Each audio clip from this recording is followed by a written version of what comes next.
চাঁদপুর থেকে এসএসসি পরীক্ষার সার্বিক প্রস্তুতি নিয়ে জানতে আমাদের সঙ্গে যোগ দিচ্ছেন সহকর্মী কাদের পলাশ। পলাশ, কেন্দ্রগুলোতে সিসিটিভি ক্যামেরা স্থাপনের কথা রয়েছে, বিস্তারিত জানাবেন।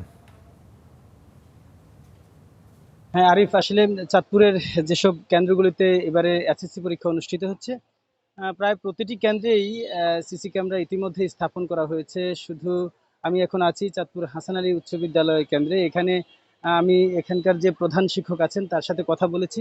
এখানে যতগুলো কক্ষ আছে, আসলে প্রতিটি কক্ষেই একেবারে তারা চেষ্টা করেছে সিসিটিভি স্থাপনের জন্য। তবে পূর্ব থেকেই যেহেতু স্থাপন করা ছিল, সে কারণে একটু সহজ হয়ে গেছে। বিষয় হচ্ছে, যেসব প্রতিষ্ঠানে সিসি ক্যামেরা নেই, অর্থাৎ শুধুমাত্র, অনেক সময় হয় কি, যে কোনো শিক্ষা প্রতিষ্ঠানের বাহিরে নিরাপত্তার স্বার্থে অনেক সময় সিসি ক্যামেরা স্থাপন করা হয়, কিন্তু কেন্দ্রের ভেতরে বা প্রত্যেকটি রুমের ভেতরে আলাদা আলাদা করে সিসিটিভি স্থাপনের বিষয়টি কিন্তু ওভাবে চর্চা নেই। যে কারণে এখন এই পরীক্ষার আগেই এসে অনেক সময় অনেকগুলো কেন্দ্রেতে হুড়োহুড়ি করে প্রতিষ্ঠান প্রধানরা বা কেন্দ্রে যারা দায়িত্বে আছেন তারা সেই সিসিটিভি স্থাপনের প্রক্রিয়ায় গেছেন। কিন্তু সবশেষ হচ্ছে যে পরীক্ষার নিরাপত্তা বা পরীক্ষা নকলমুক্ত করার যে উদ্দেশ্য, অর্থাৎ শুধুমাত্র শিক্ষার্থীদেরকে শৃঙ্খলায় রাখার জন্য এই সিসিটিভি স্থাপনের যেই লক্ষ্য, আসলে শুধু এটা না, এটা আসলে দীর্ঘমেয়াদী একটা পরিকল্পনা রাখা দরকার ছিল। এই বিষয়টি কিন্তু অভিভাবকরা বলছিলেন যে হঠাৎ করে সিসি ক্যামেরা স্থাপন প্রত্যেকটা কক্ষে, এটা আসলে জটিল।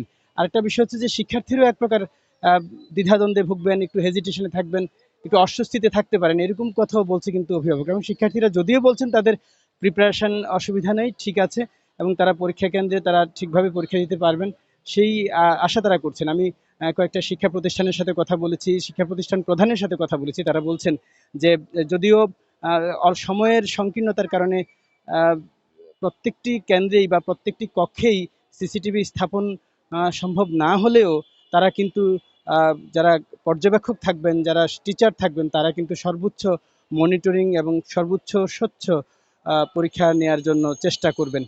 আমি চাঁদপুরে যে শিক্ষা কর্মকর্তা আছেন তার সাথেও কথা বলেছি। তারা বলছেন যে এই সময়ে আহ, শিক্ষার মান উন্নয়নে, অর্থাৎ যেহেতু সরকার বদ্ধপরিকর যে সুষ্ঠুভাবে এবং শান্তিপূর্ণভাবে নকলমুক্ত শিক্ষা পরীক্ষা সম্পন্ন করার জন্য, সে কারণে সেই প্রস্তুতি এবং সেটা কিন্তু সম্পন্ন করার জন্য তারা সর্বোচ্চ আন্তরিক, এবং তারা প্রত্যাশা করছে যে কোনো প্রকার বিশৃঙ্খলা ছাড়া প্রত্যেকটি কক্ষেই সুন্দরভাবে পরীক্ষা নিতে পারবে প্রত্যেকটি কেন্দ্র সুপার যারা আছেন, দায়িত্বে যারা আছেন।